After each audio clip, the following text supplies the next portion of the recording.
পারমাণবিক অস্ত্র নাম শুনেননি এমন মানুষ খুব কমই আছে।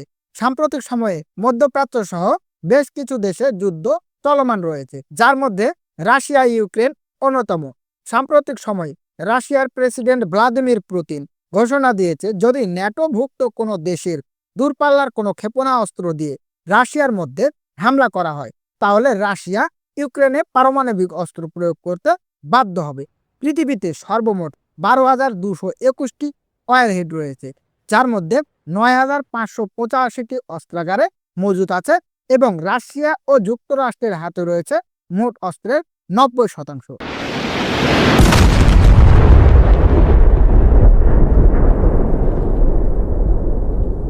তো ভিউয়ার্স, রাশিয়া এবং যুক্তরাষ্ট্র ব্যতীত বিশ্বের আর কোন কোন দেশে কত সংখ্যক পারমাণবিক অস্ত্র রয়েছে? বিশেষ করে এশিয়া মহাদেশের তিন পরাশক্তি চীন, ভারত এবং পাকিস্তানের হাতে কত সংখ্যক পারমাণবিক অস্ত্র রয়েছে? আজকের এই ভিডিওতে আমি বিস্তারিত আলোচনা করার চেষ্টা করব। অবশ্যই পুরো ভিডিও জুড়ে আমার সঙ্গেই থাকবেন এবং দেশ বিদেশের বিভিন্ন ধরনের ইন্টারেস্টিং নিউজ পেতে আমার চ্যানেলটিকে সাবস্ক্রাইব করে পাশে থাকা বেল আইকনটি প্রেস করে দেবেন। Swedish think tank Stockholm international piece research institute SIPRI এর সাম্প্রতিক একটি প্রতিবেদনে বিশ্বের বিভিন্ন দেশের পারমাণবিক অস্ত্র ভান্ডারের বিস্তারিত তথ্য তুলে ধরেছে। প্রতিবেদন অনুসারে ভারতের কাছে পাকিস্তানের চেয়ে বেশি পারমাণবিক অস্ত্র থাকলেও চীন তাদের চেয়ে অনেক এগিয়ে রয়েছে। 2023 সালে চীনের কাছে 410টি পারমাণবিক ওয়ারহেড ছিল, যা 2024 সালে বেড়ে হয়েছে 500টি। ভারতের কাছে রয়েছে 172টি এবং পাকিস্তানের কাছে রয়েছে 177টি ওয়ারহেড। তবে চীন তাদের অস্ত্র ভান্ডার দিন দিন দ্রুতই বাড়িয়ে তুলছে। SIPRI জানিয়েছে, পৃথিবীর মোট 12,221টি ওয়ারহেডের মধ্যে 9,585টি অস্ত্রাগারে মজুত আছে। রাশিয়া ও যুক্তরাষ্ট্রের হাতে রয়েছে মোট অস্ত্রের 90%। 2024 সালের জানুয়ারির তথ্য অনুযায়ী যুক্তরাষ্ট্রের দখলে রয়েছে 3,708টি এবং রাশিয়ার দখলে রয়েছে 4,380টি ওয়ারহেড। তবে 2023 সালের তুলনায় তাদের অস্ত্র সংখ্যা বৃদ্ধি পায়নি।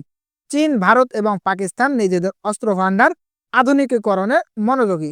বিশেষ করে চীন তাদের আন্তঃমহাদেশীয় ব্যালিস্টিক মিসাইল ও ওয়ারহেডের সংখ্যা বাড়ানোর পরিকল্পনা করছে। উত্তর কোরিয়া এবং ইসরায়েল নিয়েও প্রতিবেদনে আলোচনা করা হয়েছে।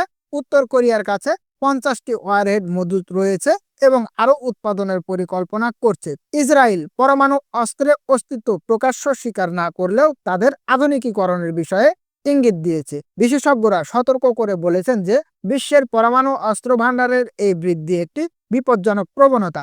SIPRI এর পরিচালক ড্যান স্মিথ বলেছেন, যদিও কোল্ড ওয়ারের পর থেকে অস্ত্র সংখ্যা হ্রাস পাচ্ছে, তবে আঘাত হানতে সক্ষম ক্ষেপণাস্ত্রের সংখ্যা বৃদ্ধি একটি উদ্বেগজনক প্রবণতা। বিশ্বের অস্থিতিশীলতা, অস্ত্র প্রতিযোগিতা এবং রাজনৈতিক বিরোধিতার কারণে বিশেষজ্ঞরা মনে করছেন এখনই বড় শক্তিগুলোর এই প্রতিযোগিতা থেকে সরে আসা জরুরি। এ সকল কিছুর পরেও প্রতিনিয়ত বিভিন্ন ধরনের ক্ষেপণাস্ত্র তৈরিতে ব্যস্ত রয়েছে বিশ্বের বিভিন্ন দেশ। সাম্প্রতিক হোয়াইট হাউসের একজন ঊর্ধ্বতন কর্মকর্তা দাবি করেছেন যে পাকিস্তান এমন একটি ব্যালিস্টিক ক্ষেপণাস্ত্র তৈরি করছে যা দক্ষিণ এশিয়ার বাইরে কোথাও আঘাত হানতে পারে। এমনকি আমেরিকা পর্যন্ত আঘাত হানতে সক্ষম এই ব্যালিস্টিক মিসাইলটি।